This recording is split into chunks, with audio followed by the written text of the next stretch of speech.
Hello guys, আসসালামু আলাইকুম। আপনারা দেখছেন হিমেল দা লাভ স্টুডিও।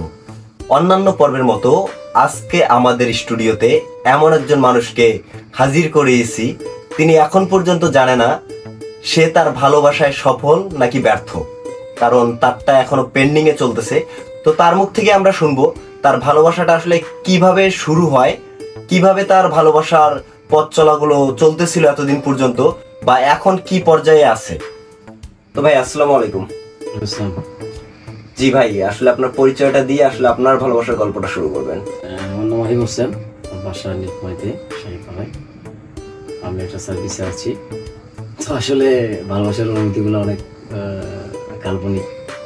যাই হোক, আসলে ভালোবাসার অনুভূতিগুলো শেয়ার করতে গেলে প্রথমত আমি যার সাথে আছি বর্তমানে, তো প্রথমত মানে ভালো লাগার যে ব্যাপারটা, তারপরে তো ভালোবাসা।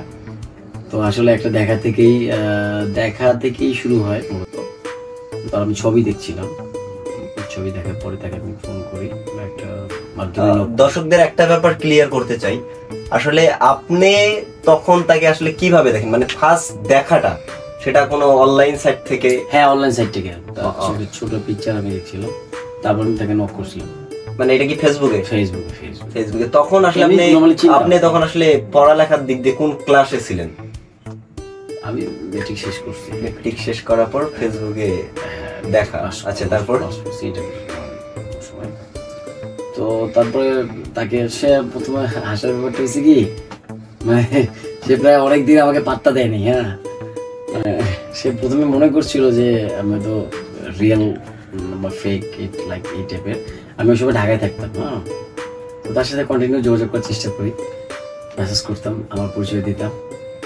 তো সে মেসেজ সিন করতো, কথা বলতো, এসএমএস দিত, রিপ্লাই দিত। তো একটা সময় মানে সে বুঝতে পারছে মনে হয় আমি মনে হয় ফেক, এরকম টাইপের ফানি করবো এরকম টাইপের। তো আমাকে পরে অ্যাভয়েড করা শুরু করে। তো পরে আমি তার সাথে ফিজিক্যালি যোগাযোগ করার চেষ্টা করি, দেখা করার চেষ্টা করি। তো যাই হোক, পরবর্তীতে প্রায় 1 বছর ধরে আমি আমার এসে শেয়ার করতেছি, প্রায় 1 বছর আমাকে পাত্তা দেয়নি, প্রায় 1 বছর। এটা অনেক একটু পেইন ছিল। তো আমি তাকে আসলে বোঝানোর চেষ্টা করছিলাম যে আমি তার রিয়েল হিরো বা তার ফিউচার হাজবেন্ড। তো যাই হোক, তার পরবর্তীতে কোনো একটা মাধ্যম থেকেই আমার দেখা হয় তার সাথে আমার। তারপরে সে পজিটিভ। যাই হোক, একটা কোশ্চেন করি, সেটা হচ্ছে আপনাদের প্রথম দেখাটা আসলে কোথায় হয়েছিল? আনফরচুনেটলি প্রথম দেখাটা একটা প্রোগ্রামকে কেন্দ্র করে হয়েছে। একটা প্রোগ্রামে মানে হঠাৎ করে সেখানে আমি ছিলাম, এই প্রোগ্রামে ছিলাম, একটা প্রোগ্রামে ছিলাম। তো সে সেই প্রোগ্রামটাতে আসে। তো আসলে আপনি দেখা করছেন, ঠিক আছে। এই ভিডিওটা যখন অলরেডি দর্শক দেখবে, তারপরে অনেকেই কমেন্ট করবে যে প্রথম দেখাটা আসলে আপনার ভালোবাসার মানুষের নাম, ঠিকানা, কোথায় থাকে এইসব আমরা জানতে চাই না, কিন্তু প্রথম দেখাটা আসলে কোন স্থানে হয়েছিল সেটা আপনি যদি বলতেন। এটা একটা স্মরণীয় ব্যাপার। প্রথম দেখা একটা প্রোগ্রাম ছিল, একটা সোশ্যাল প্রোগ্রাম ছিল। সেই প্রোগ্রামে সে আনফরচুনেটলি সে চলে এসে হঠাৎ করে আবার বোরকা পরে আসছে। আরেক মজার ব্যাপার হচ্ছে সে বোরকা পরে আসছে। হ্যাঁ, আমি জানি না সে ভিডিওটা দেখবে কিনা। তো বোরকা পরে আসছে, তো আমি তার চোখ দেখে বুঝতে পারছি যে সেইটা, ঠিক আছে। এটা অনেক ইন্টারেস্টিং একটা ব্যাপার ছিল। আর আরেকটা ব্যাপার ছিল যে সেও মনে মনে ভাবতেছে যে আমি এখানে কেন, ঠিক আছে। মানে আমিও মনে মনে জিজ্ঞেস করতেছিলাম যে সে এখানে কেন, আর আমিও মনে মনে জিজ্ঞেস করতেছি যে ও বলতেছিল যে ও এখানে কেন। তো আরেকটা মজার ব্যাপার হচ্ছে আমি তাকে প্রপোজ করিনি, প্রায় 1 বছর হয়ে গেছে। এবং আমাকে যখন সে নাম্বার যখন দেয়, আমি তাকে ফোন দিতাম না, তাকে শুধু একটা করে টেক্সট করতাম। মানে আমাদের আরেকটা মজার ব্যাপার হচ্ছে যে তার সাথে আমার মানে টেক্সট বা মেসেজিং হয়েছে, মানে ফোনে হোয়াটসঅ্যাপ মেসেজ জানি না, ফোনে মেসেজ হয়েছে প্রায় 27 দিনের মতো, প্রায় 27 দিন। মানে কোনো কথা হয়নি ফোনে, মানে আমিও তাকে ফোন দিই না, সেও আমাকে ফোন দেয় না, শুধু মেসেজে কথাবার্তা হয়। কেমন আছো, কি খবর, কোথায় আছো, কি করছো, এই টাইপের, খাইছো কি নাই। হ্যাঁ, কিন্তু 27 দিন পর, আমার মনে আছে 27 দিন পর একটা কফি শপে তার সাথে আমার দেখা হয়। একদিন আমরা দেখা করতে আসি, সেদিনে আমরা কথা বলি আবার। তারপর থেকে ফোনে কথা হয়। এই তো ধীরে ধীরে আমাদের পথ চলা শুরু হয়। টোটালি 27 দিন পরে যখন দেখা হয়, তারপর থেকে ফোনে আপনার ভয়েস কলে কথা বলা শুরু করলেন। এটা একটা লজ্জার ব্যাপার ছিল মানে আমি তার সামনে প্রপোজ করব, কিন্তু কিভাবে প্রপোজ করব এই প্রিপারেশনগুলো ছিল না। মানে আসলে তার প্রতি আমার একটা শ্রদ্ধা জায়গা ছিল, তাকে আমি অনেক রেসপেক্ট করতাম। মানে আমি এবার ভাবতাম যে মানে আমি প্রপোজটা কিভাবে করবো। তো যাই হোক, সেই বিষয়গুলো অনেক ইন্টারেস্টিং ব্যাপার ছিল। তো তারপরে ধীরে ধীরে তার সাথে আমার আন্ডারস্ট্যান্ডিং ভালো হয়, আমরা দুজনকে বুঝতে চেষ্টা করি। এই তো এইভাবে কন্টিনিউ চলতেছে। এখন এই যে রিলেশনের শুরু থেকে আজকে পর্যন্ত আসলে কত বছর হচ্ছে? অলমোস্ট 8 ইয়ার। 8 বছর। 8 বছরের লম্বা একটা জার্নি আপনারা পার করে আসছেন। এর মধ্যে আপনাদের ফ্যামিলিগতভাবে আসলে ফার্স্ট টাইম কত সালের দিকে জানাজানি হয়েছিল? ফ্যামিলিগত বিষয়ে প্রায় 2 বছর আগ থেকেই জানাজানি হয়েছে। প্রথম যখন জানাজানি হয়েছে তখন আসলে তার ফ্যামিলির প্রতিক্রিয়াটা কি ছিল? আপনার প্রতি পজিটিভ না negative? First of all negative, অবশ্যই তো নেগেটিভ থাকবে, মেয়ের ফ্যামিলি সবসময় জন্যই নেগেটিভ থাকে। আমি যতই ভালো কিছু করি না কেন, তুই সময় তো বেকার ছিলাম, কিছু করি না। তো যাই হোক, নেগেটিভ ছিল, কিন্তু ওইভাবে কোনো রিয়াক্ট করে নাই। তার আম্মুর সাথে আমার একদিন কথা হয়েছে, আর সে বলছে যে না এরকম বিষয়গুলো অ্যাভয়েড করছে। তো আমি নর্মালি ছিলাম। আর তার আব্বুর সাথে আমার এমনি কথা হয়েছিল এই। তারপর আমার ফ্যামিলির সাথে তার কথা হয়েছে, সে আমার ফ্যামিলির সাথে নিয়মিত কথা বলে। তার ফ্যামিলি, আমার অনেক ফ্যামিলি মেম্বারের সাথে তার কথা হয়। সে আমার ফ্যামিলিতে সে আমার বাসায় আসছিল। এই তো এখন সবার সাথে তার একটা যোগাযোগ আছে, কথাবার্তা হয়।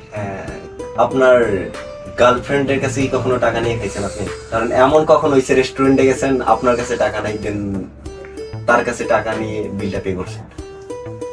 সচরাচর হয় নাই, হয়েছিল 2-1 বার হয়েছিল। তার দেওয়া কি স্পেশাল কোনো গিফট আছে যেটা আপনার কাছে খুব স্মরণীয়? সে আমাকে আমার বার্থডে ছিল, প্রত্যেক বার্থডেতে একটা করে পাঞ্জাবি দিত। হ্যাঁ, অনেকগুলো পাঞ্জাবি দিছে প্রত্যেক বার্থডে সময় আমার কাছে একটা পাঞ্জাবি দিত। হ্যাঁ, স্পেশালি অনেকগুলো গিফট আছে, এর মধ্যে একটা ছোট একটা ডায়েরি আছে, তার দিয়ে ডায়েরি আছে, আর একটা বেল্ট সে কিনে দিয়েছিল। তো কোনো কারণে বেল্ট আমার কাছে নাই, আছে অনেক কিছু দিয়েছে, আমার মনে পড়তেছে না স্পেসিফিকলি বলতে পারছি না, তবে অনেক কিছু দিয়েছিল আমাকে সে। এর মধ্যে কখনো কি হয়েছে যে লং টাইম ধরেন ব্রেকআপের যে ব্যাপারটা থাকে সচরাচর ঘটে, এরকম কি ব্রেকআপ কখনো হয়েছিল? আর ব্রেকআপ যদি হয়েই থাকে সেটা সর্বোচ্চ কতদিন আসলে ডিসটেন্সটা ছিল আর কি ব্রেকআপের? আমি 13-14 দিন এরকম হয়েছিল কথা বলে। আবার ব্রেকআপ, আচ্ছা যাই হোক, ব্রেকআপের পরে ফার্স্ট সরিটা কে বলছে বা সচরাচর বলে কি? নরমালি আমি বলি সেই সময় স্টাডিকের ব্যাপার থাকে। তো একটা ব্যাপার নিয়ে যখন ঝগড়া হয়, মানে নিজেদের মধ্যে ভুল বোঝাবুঝি হয়, তখন একটা গিল্টি ফিল হয়, আর এটা সবার ক্ষেত্রেই হয়। আর আরেকটা ব্যাপার হচ্ছে, যখন আমি বুঝতে পারি যে এটা ভুলটা আমার, তখন অবশ্যই আমাকে সরি বলতে হয়। আর ও যদি বুঝতে পারে যে ভুলটা আমার কারণে ঝগড়াটা লাগছে বা সেই সরিটা বলে, আমি চুপ করে থাকি।